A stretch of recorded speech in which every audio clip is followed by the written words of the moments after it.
The massive ship drifted through space like a metal moon. Inside, Admiral Thex looked at the blue and green planet on his screen. His four eyes moved as he studied the data. Earth looked small and weak from where he sat. Another primitive world, he said to his officers. Look at this data. They still fight each other with metal bullets. They split their planet into hundreds of small groups. These humans are barely past throwing rocks. Commander Vex nodded his large head. The scan shows they have no energy shields. No plasma weapons. They use chemical explosives like children playing with fire. Their fastest ships take months to reach their own moon. The Galactic Council had been doing this for 1,000 years. They would find a world with smart life. If the aliens were weak, the Council would take their planet. The strong ones could join them. The weak ones became slaves or died. Sir, should we start the usual process? Asked Science Officer Krill. He was young and new to conquest missions.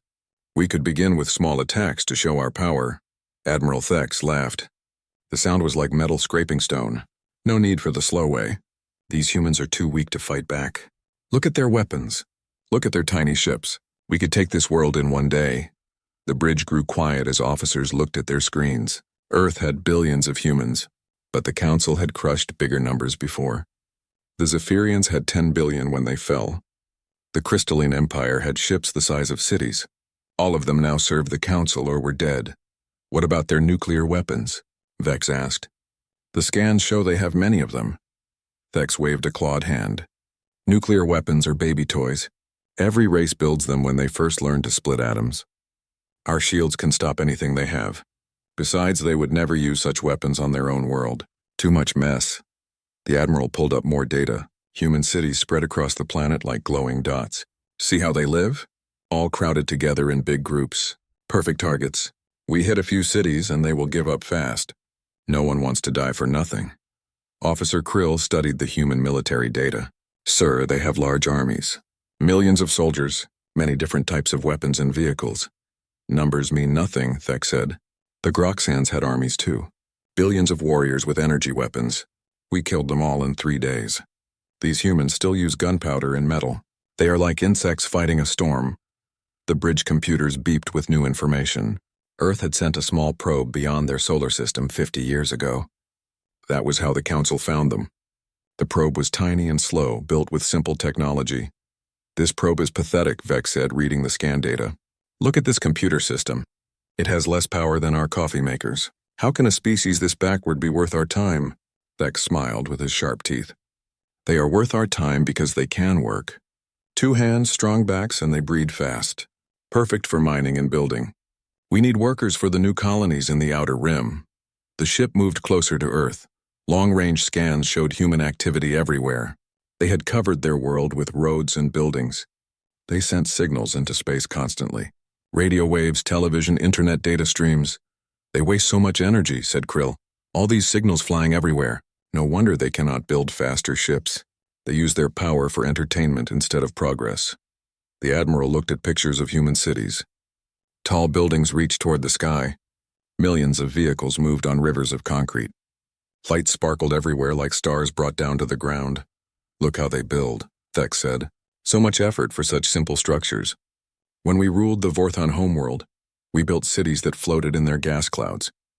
These humans stack boxes and think they are clever. A new officer entered the bridge. Captain Yorn was the fleet's expert on primitive species. He had studied hundreds of backward worlds. His job was to predict how they would act during conquest. Admiral, I have finished my report on human behavior, Yorn said. He held a data pad with glowing symbols. They are more divided than most species we find. Over 200 separate governments. They fight each other constantly. Thex nodded. Good. Division makes conquest easy. We can turn their groups against each other. Promise some of them safety if they help us control the others. There is more, sir, Yorn continued. They have different skin colors and they fight about it. Different religions and they kill for them. Different languages and they cannot understand each other. This species hates itself. The bridge officers laughed. It was a cold sound that echoed off the metal walls. Every species the Council had conquered was divided. But humans seemed worse than most. They had so many ways to hate each other. Sir, Vex said, should we contact the Council? Tell them we found an easy target? Vex thought about it. The Council liked to hear about successful missions. Easy conquests made the leaders happy. It meant more resources with less cost, not yet. The Admiral decided. Let us finish this first. The Council expects results, not plans. When Earth is ours, then we will send the good news. He turned to the weapons officer. Commander Zach, how long will it take to destroy their largest cities? Zach checked his systems.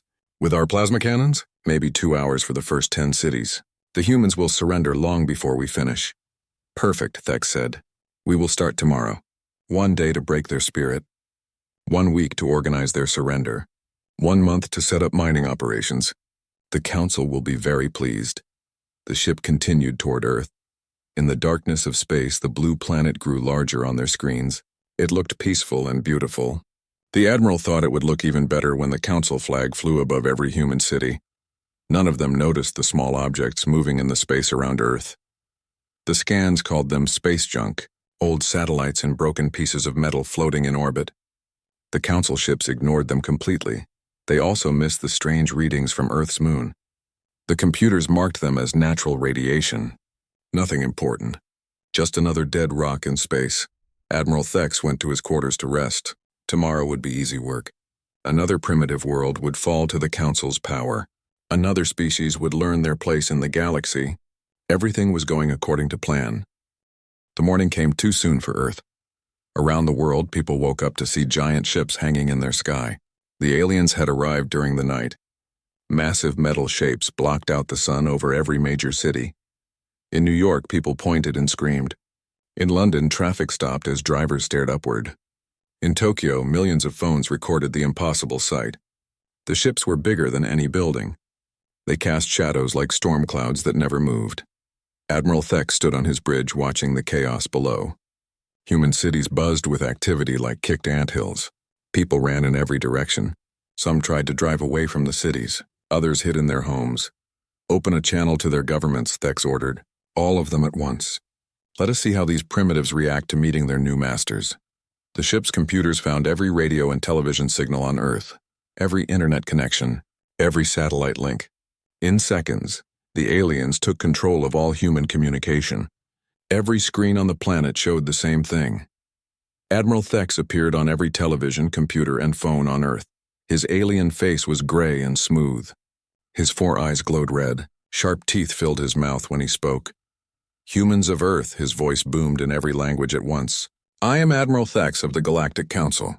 Your primitive species has been chosen for service to the galaxy's true rulers. People around the world stopped what they were doing. Parents held their children. Soldiers grabbed their weapons. Leaders tried to call emergency meetings. But everyone was listening to the alien voice. You will surrender your governments, Thex continued. You will give us your resources. You will work for us. In return, we will let most of you live. This is not a request. This is an order. The message ended. For a moment, the world was silent. Then every phone started ringing at once. Presidents called generals. Generals called soldiers. Scientists called each other. Everyone was asking the same question. What do we do now? In Washington, the American president sat in the Situation Room. The table was full of advisors and military leaders. Maps covered the walls. Red lights blinked on dozens of phones. How many ships? The president asked. Over 200, the defense secretary answered. 1 above every major city. Smaller ships are moving into position around the globe. Sir, they completely control our airspace. What about our allies? The president asked. Everyone is facing the same situation, came the reply. Russia, China, Europe, everyone. The aliens hit the whole world at once. In Moscow, the Russian leader paced in his office. In Beijing, Chinese officials held emergency meetings. In London, the Prime Minister spoke with military commanders. Every nation was asking the same questions. Every leader faced the same choice. 6 hours passed. The alien ships waited in silence above the cities. Admiral Thex grew impatient. These humans were taking too long to surrender. Usually primitives gave up within minutes of seeing council power. Sir, reported Commander Vex, we are receiving signals from Earth. Many different governments want to talk. Thex smiled. Good. They are ready to negotiate their surrender. Put them all on the main screen. Let us see how many different ways they can say we give up. The screen filled with faces. Presidents and prime ministers from around the world. Some looked scared. Others looked angry. All of them looked determined. The American president spoke first.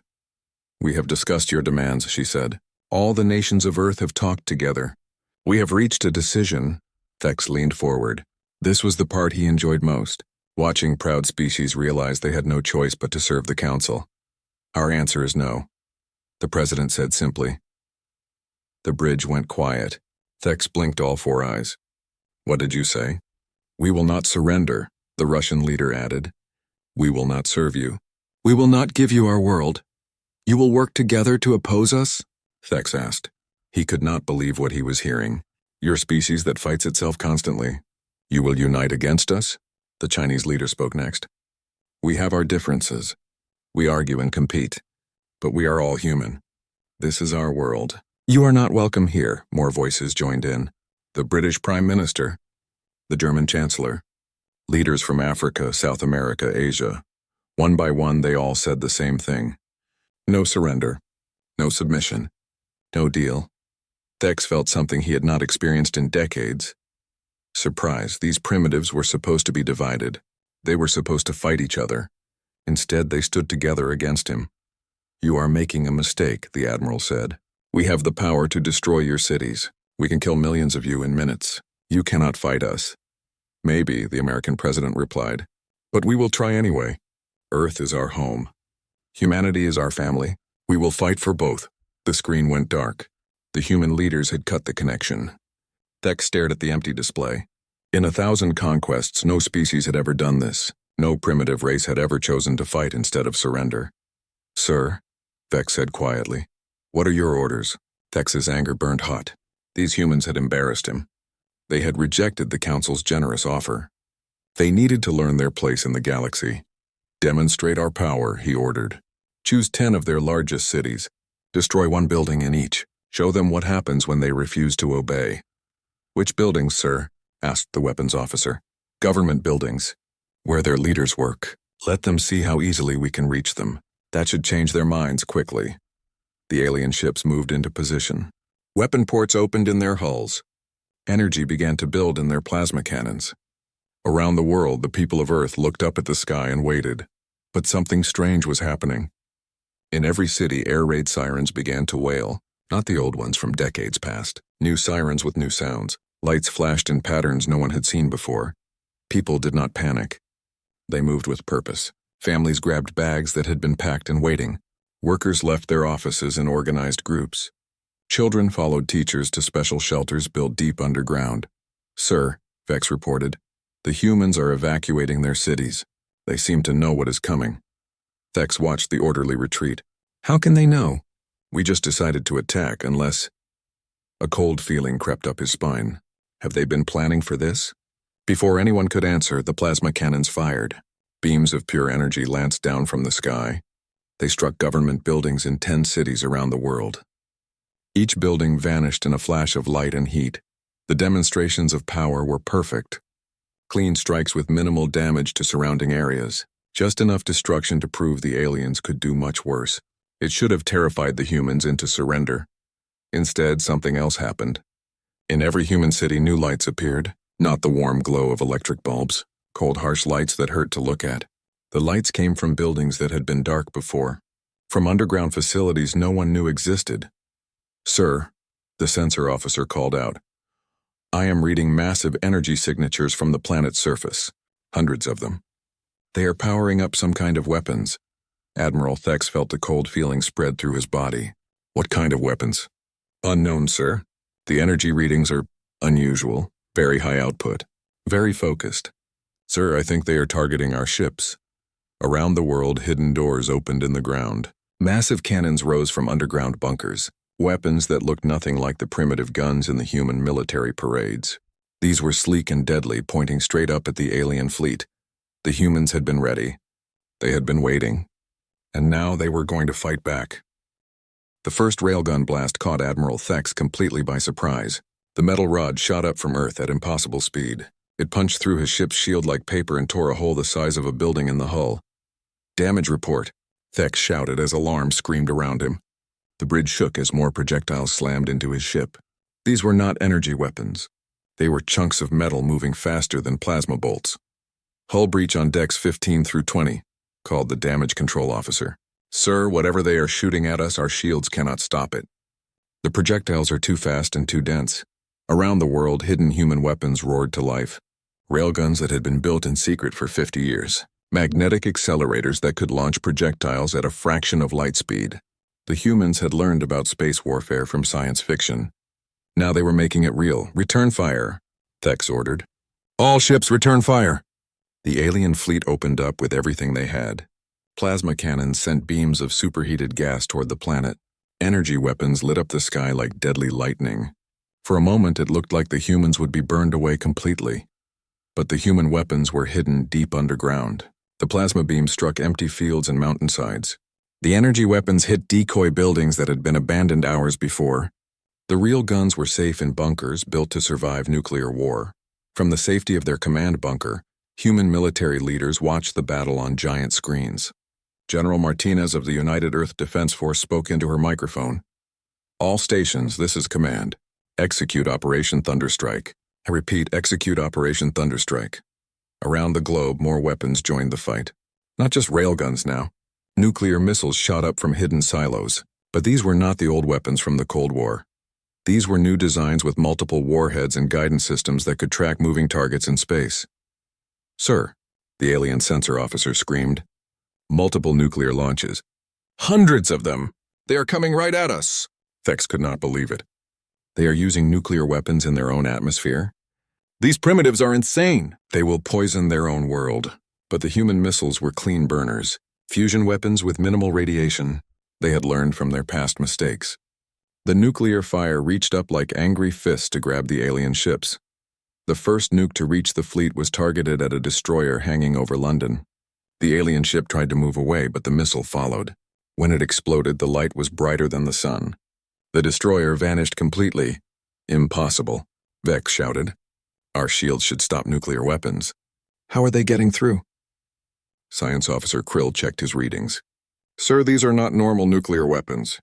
The yield is much higher than expected, and they are designed to overcome energy shields. Someone has studied our technology. More ships died in nuclear fire. The humans had built weapons specifically to kill Council vessels. Every warhead was designed to exploit weaknesses in alien shield technology. Technology they should not have known about. Sir, we need to retreat, Vex said. We are losing too many ships. The humans are more dangerous than we thought. Thex's pride would not let him run. No, we are the Galactic Council. We do not flee from primitives. Order all ships to descend into the atmosphere. Get close enough that their big weapons cannot target us. The alien fleet dropped toward Earth. They entered the atmosphere over major cities. Plasma cannons charged up to burn human population centers. This time there would be no mercy. This time they would kill millions to break human resistance. But as the ships came lower, new problems appeared. The atmosphere was full of small objects. Satellites, space junk, and something else. Tiny drones that moved like angry wasps around the alien vessels. What are those things? Thex demanded. Unknown, sir, the sensor officer replied. They are too small to target individually. But there are thousands of them. And they appear to be armed. The drones attacked all at once. Each one carried a small explosive charge. Not enough to seriously damage a council ship. But there were so many of them. Hundreds of tiny explosions peppered the alien hulls like deadly rain. Damage is minimal, the damage control officer reported. But they are targeting our sensor arrays and weapon systems. Sir, they know exactly where to hit us. The drones were followed by fighter jets, human aircraft that should have been helpless against council technology. But these planes carried new weapons. Missiles with warheads made from alien materials, guns that fired depleted uranium rounds. Sir, the human aircraft are using our own metals against us, Krill reported. Where did they get council materials? Thex had no answer. The humans seemed to know too much about council technology. They fought like they had been preparing for this war for decades. But that was impossible. The council had only discovered Earth yesterday. The human pilots flew their aircraft like they were willing to die. Some of them crashed their planes directly into council ships. The explosions were small, but they came constantly. Death by 1,000 cuts. Sir, we have lost 30 ships, Vex reported. The humans are targeting our command vessels. They know which ships are most important. The battle moved to the ground. Council troops dropped from their ships to capture human cities. They expected to fight poorly armed soldiers with simple weapons. Instead, they met something much worse. Human soldiers appeared from nowhere.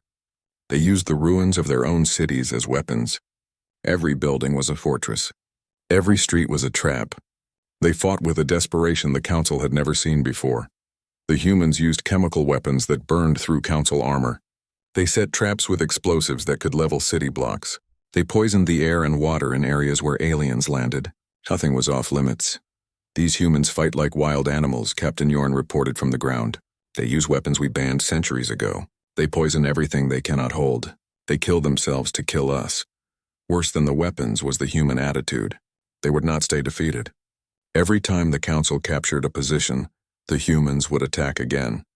They came back stronger and more angry than before. "Sir," Vex said quietly, "perhaps we should contact the Council. Request reinforcements." Vex looked at the battle reports. 50 ships destroyed, thousands of troops dead, human resistance growing stronger by the hour. This was not how conquests were supposed to go. "Not yet," he said. "Send a message to all ships. Total va protocol. No more mercy. Burn everything. Kill everything. Break their spirit completely." But even as he gave the order, Thex felt a cold fear in his heart. The humans were not fighting like a primitive species. They were fighting like something much more dangerous. Something that had been waiting for this moment. As the alien ships prepared for total destruction, new signals appeared on their sensors. Ships rising from the far side of Earth's moon. Human ships. But these were not the primitive vessels from the earlier scans. These ships looked like they belonged in space. Sleek and deadly, armed with weapons that glowed with familiar energy signatures. The humans had built their own fleet, and they were coming to join the fight. The human fleet emerged from behind the moon like wolves coming out of the forest. 50 ships, each one bigger than a Council destroyer. They moved with the smooth confidence of experienced warriors, not the clumsy movements of primitives learning to fly. "Where did they get those ships?" Thex whispered. His 4 eyes stared at the impossible sight. The human vessels looked almost like Council designs, but changed, improved, made more dangerous. Science Officer Krill ran every scanner the ship had. "Sir, the energy signatures are familiar. Those ships are using Council technology, but the power output is higher than ours. Much higher." "Impossible," Vex said. "They are primitives. They discovered fire yesterday. How can they build ships better than ours?" The human ships opened fire before the Council fleet could react. But these were not the crude railguns from the planet's surface. These were energy weapons, plasma cannons that burned brighter than stars, particle beams that cut through armor like it was made of paper. The first Council ship to die was the destroyer over Paris. A human plasma beam struck it amidships and cut it in half. The explosion lit up the night sky. Pieces of alien metal rained down into the ocean.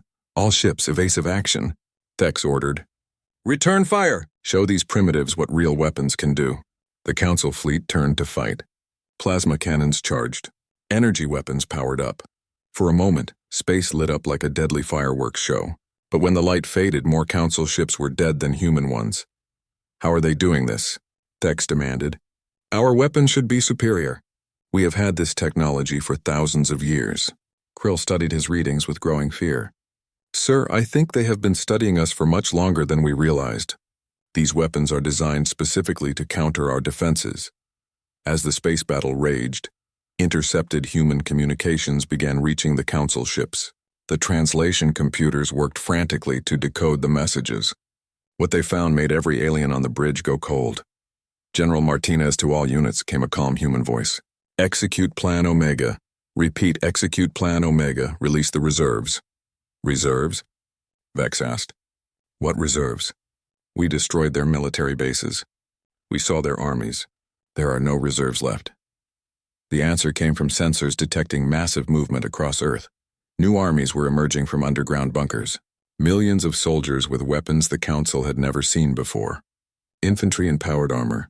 Tanks that moved without wheels. Aircraft that flew without wings, sir. The communications officer said.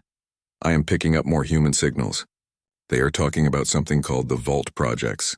And sir, they are talking about us." "Play the transmission," Thex ordered. A human voice filled the bridge. "This is Dr. Sarah Chen of Project Starfall. All Vault teams are cleared for full deployment.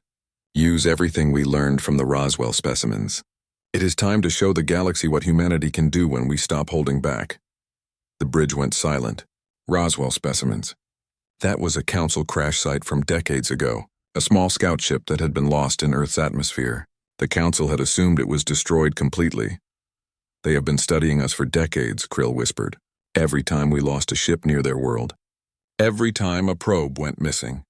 They were learning from our technology. More transmissions poured in. Human commanders talking about weapon systems with names like Planet Killer and Star Eater.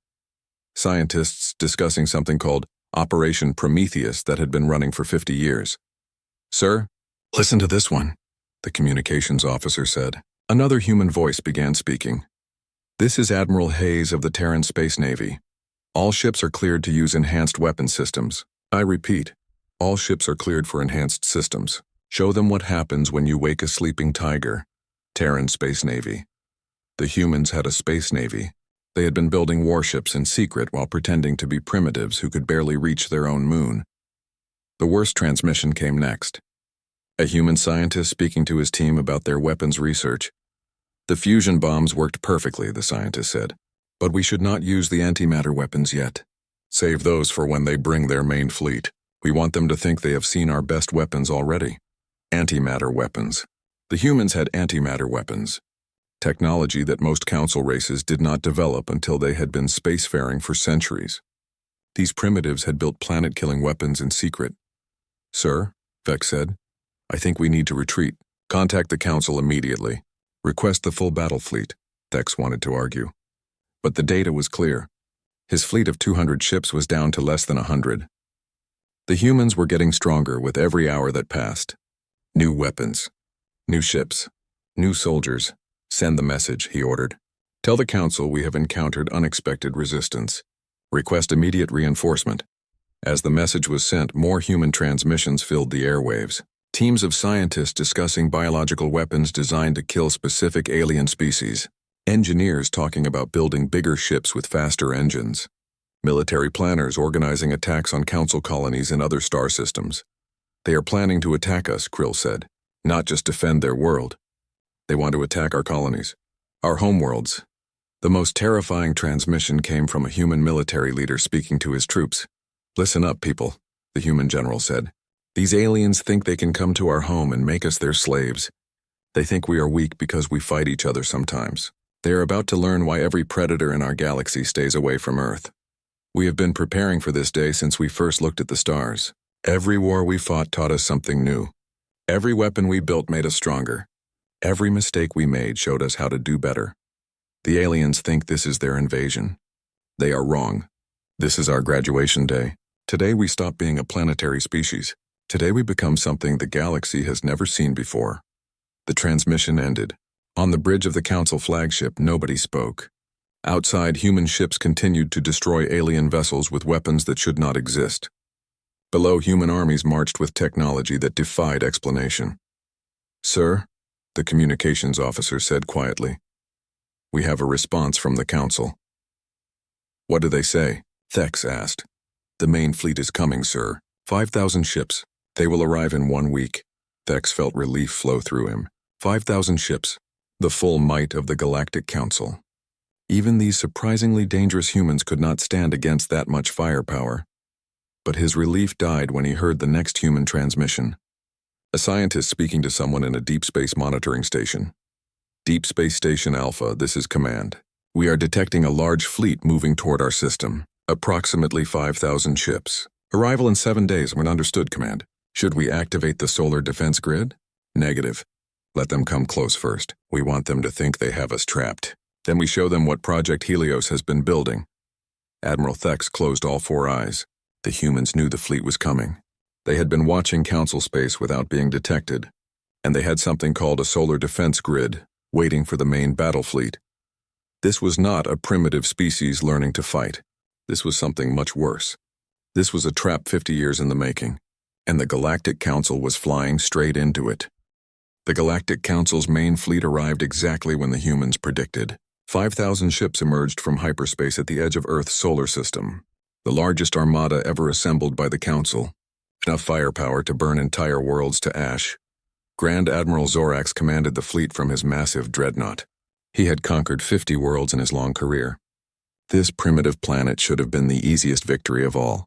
His scouts had reported heavy losses, but Zorax was confident that overwhelming force would solve the problem. "What is the status of Admiral Thex's advance fleet?" Zorax asked. 60 ships remaining, sir," his tactical officer reported. "They are holding position around the planet. The humans have stopped attacking them for now." Zorax nodded. "The primitives are conserving their strength. They know we are coming. Good. Let them see the full power of the Council before they die." The fleet moved toward Earth in perfect formation, thousands of ships in organized groups, dreadnoughts at the center, cruisers and destroyers in supporting positions, fighter craft swarming around the larger vessels like metal insects. As they passed Jupiter, the first surprise came. Human signals reached them from the gas giant's moons, not distress calls or surrender offers, survey data, scientific readings, details about Council ship movements and weapon capabilities. "Sir," the intelligence officer said, "the humans have monitoring stations throughout this system. They have been watching us since we arrived." "Impossible," Zorax replied. "Our sensors show no human presence beyond their home planet." "They are using stealth technology, sir. Very advanced. We can only detect them when they transmit." The fleet continued inward, past Mars where more hidden stations tracked their movement, past the asteroid belt, where human mining operations had been disguised as natural rock formations. Everything was monitored. Everything was reported back to Earth. When the Council fleet reached Earth's orbit, they found Admiral Thex's ships waiting for them. The survivors looked damaged and demoralized. Some ships were missing entire sections. Others limped along on emergency power.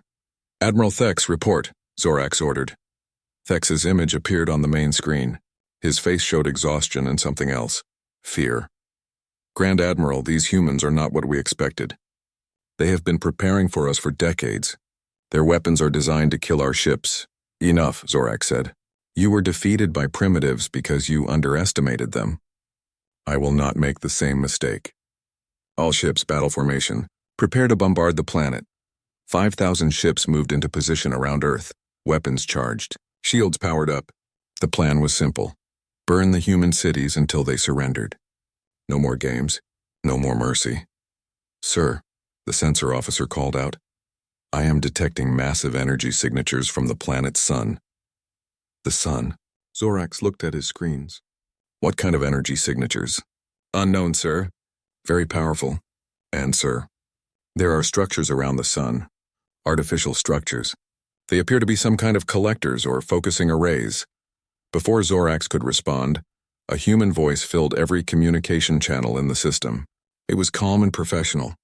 The voice of someone who held all the cards in a deadly game. "This is Admiral Sarah Martinez of the Terran Defense Force. You are trespassing in human space. You have attacked our world and killed our people. You will withdraw immediately or face the consequences." Zorax laughed. "Human space? Primitives do not own space. You will surrender now or we will burn your world to cinders." "I was hoping you would say that," Martinez replied. "Solar defense grid, you are authorized to fire. Show them what humanity can do when we stop playing nice." The sun itself seemed to come alive. Structures that had been hidden in the solar corona revealed themselves. Massive arrays that collected the star's energy and focused it into deadly beams. Project Helios had turned humanity's own sun into a weapon. Beams of concentrated solar energy lanced out across the system. Each beam carried the power of a nuclear explosion. They struck Council ships with perfect accuracy, cutting through shields and armor like they were made of paper. "Impossible," Zorax shouted. "They have weaponized their star. How can primitives build such technology?" 100 Council ships died in the first volley, then 200. The solar beams moved across the fleet with devastating precision. Each shot was perfectly aimed. Each target was carefully chosen for maximum impact. "All ships scatter," Zorax ordered. "Random evasive patterns. Do not let them target you." But it was too late. The humans had planned for this moment. As the Council fleet broke formation, hidden human ships appeared throughout the system. They had been waiting in stealth, perfectly positioned for an ambush. The human fleet was twice as large as anyone had expected. Hundreds of ships emerged from hiding places around planets and moons. Each one was armed with weapons reverse-engineered from captured Council technology. But improved, made more deadly. "Sir, we are surrounded," the tactical officer reported. Human ships on all sides. They have us trapped. The battle became a slaughter. Council ships designed for conquering primitives found themselves outgunned and outmaneuvered. Human tactics were unlike anything the galaxy had seen. They fought with a combination of advanced technology and primitive brutality. Some human ships rammed council vessels at high speed, using their own destruction as a weapon. Others deployed new types of missiles that seemed to ignore energy shields completely. The worst were the antimatter torpedoes that turned entire dreadnoughts into clouds of glowing gas. "Sir, we have lost over half the fleet," the damage control officer reported. "The humans are not just fighting us, they are hunting us." Zorax watched his mighty armada die around him. Ships that had conquered worlds were being torn apart by primitives who should have been cowering in caves. Everything he knew about warfare was wrong. "Sir, incoming transmission from the humans," the communications officer said. Admiral Martinez appeared on the screen again. Behind her, Zorax could see the organized chaos of a military command center. Humans working at computers, tracking the battle, coordinating attacks. They looked professional, experienced, dangerous. "Grand Admiral Zorax," Martinez said, "you have 10 minutes to order your remaining ships to surrender. After that, we will destroy everything left in our system." "You cannot make demands of the Galactic Council," Zorax replied. "We rule this galaxy. We decide who lives and who dies." Martinez smiled. It was not a friendly expression. "Not anymore.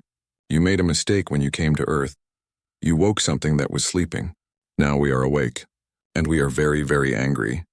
9 minutes, she continued. "Choose wisely." The transmission ended. Zorax looked around his bridge. His officers stared back at him with fear in their eyes. Outside, the remains of the Council fleet drifted in space, burning wrecks that had once been the pride of the galaxy. "Sir," his second-in-command said quietly, "we should surrender. We cannot win this fight." Zorax closed his eyes. In one day, the humans had destroyed the greatest fleet in galactic history. They had turned their sun into a weapon.